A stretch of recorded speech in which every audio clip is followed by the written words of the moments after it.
Hi, and welcome to my third video on political ideas. This is the third video of the series. Again, it's looking at liberalism. In today, we're going to look at liberalism and society.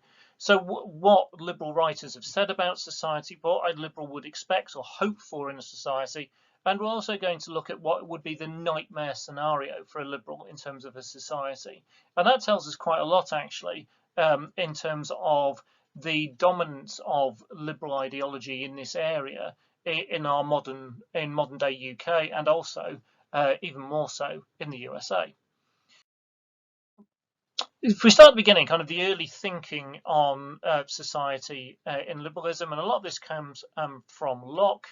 And Locke argues that even before any states existed, there was a kind of this idea of a natural society and natural law and natural rights. And so the basic rights of life, liberty, and pursuit of happiness are just there inherently in people. And essentially, because people are rational, they will accept these ideas and not try and take them off other people, and they will naturally pursue them themselves.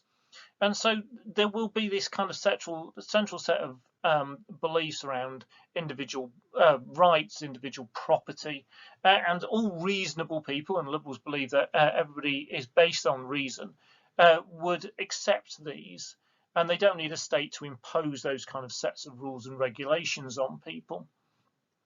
Now, this comes out of the liberals' kind of really positive view on human nature, and really shows us that the idea of tyranny to early liberals came from the state rather than they thought it coming naturally out of society.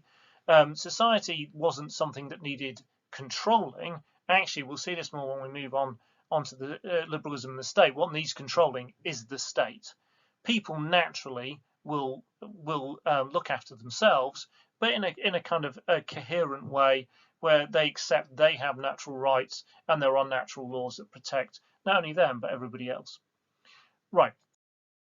As liberal kind of thinking develops, we've got more on this kind of pursuit of freedom, and a lot of these ideas came from John Stuart Mill, and he talks about individuals having their own personality, their own talents, and skill sets and all the rest of it. So it's kind of individualism, really, that we're all different, and we all want slightly different things. We've all got different skills and different abilities to try and make our way in the world. But what he did say is that people will naturally pursue their own self-interest. So we've got this kind of egocentric idea of this individual right at the center of everything in society, and because people are going to pursue their own self-interest, it doesn't really seem to offer us a huge amount in terms of the idea of a cohesive society. Now, a lot of this stuff then starts developing as we go through into the 19th century as well, and a lot of it was about promoting self-reliance and the fulfillment of personal happiness. Now, surely that is going to lead us to problems with society where people are only looking out for themselves and there is a general lack of concern from others. Now, that isn't always the case with all branches of liberalism, and we will definitively see that when we look at the different types of liberalism in future videos. But there does seem to be something at the heart of this. If you've got an idea about society which focuses very, very much on the individual, then it's quite difficult to see a route in which there is concern, therefore, for everybody else in society, particularly when we've got this idea of self-reliance. And there was lots of the 19th century promoted things like self-help, self-improvement ideas, and we still see that all the way through to the modern day, this idea of improving yourself, making yourself happier, making yourself richer, all that kind of stuff. So a lot of this individualism bit does seem to jar a little with the idea of society as we would see it today.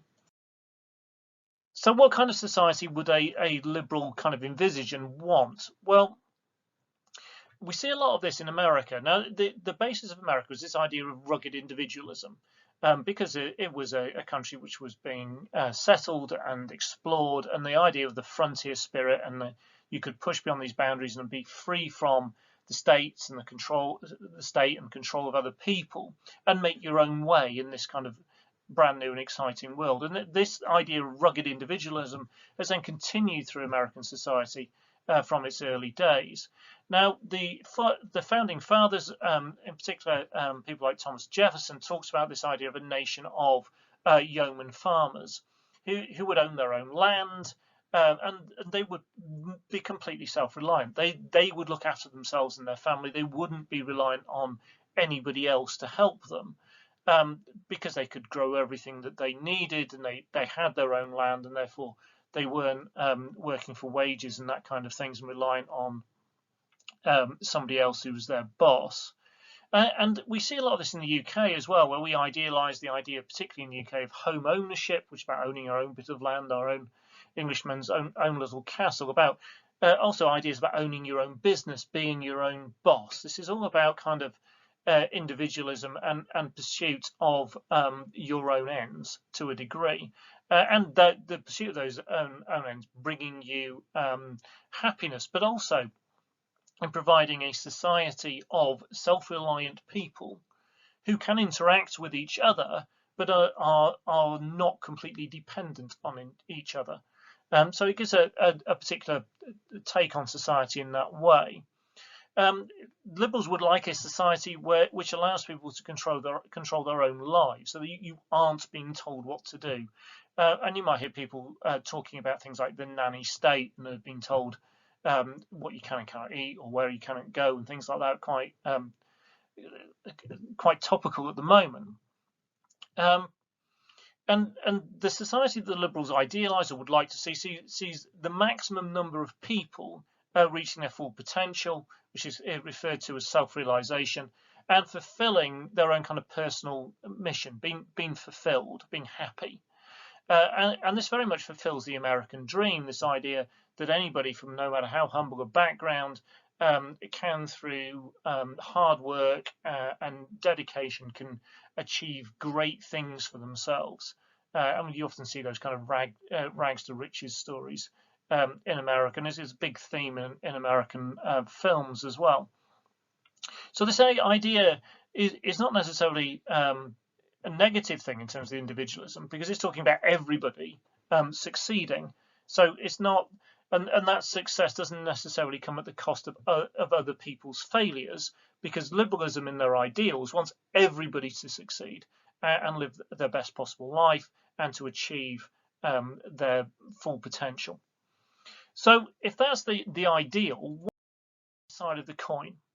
Well, a society that's gone wrong, or a bad society, according to a liberal, would be one in which personal freedoms are denied, and the individual and individualism is not prized, but people are subject to the state and the collective, the group as a whole. And so individualism and individual dreams and individual actions are kind of squashed out of people.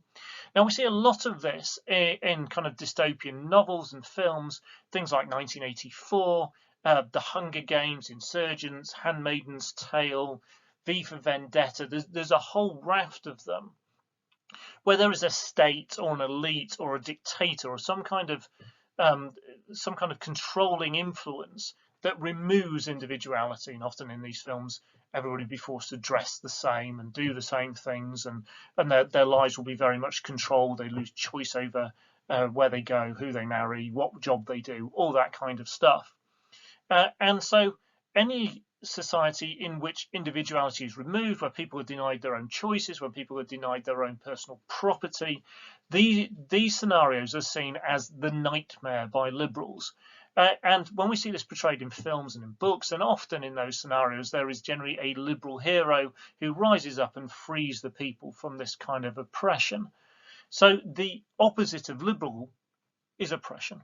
And we see really the dominance, or a very strong line in terms of liberal ideology, in terms of what society should be like, presented to us through film and press and media, in that these are the values that are still held high in our country and in many others.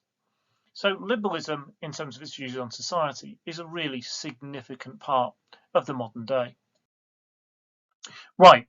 Please don't forget to like, to comment, to subscribe. I'm also going to add some polls to this video, so there should be a little eye appearing in the top right hand corner at various points, which you can click on, and then there'll be some questions to answer and also some links to other material. Thank you very much for watching.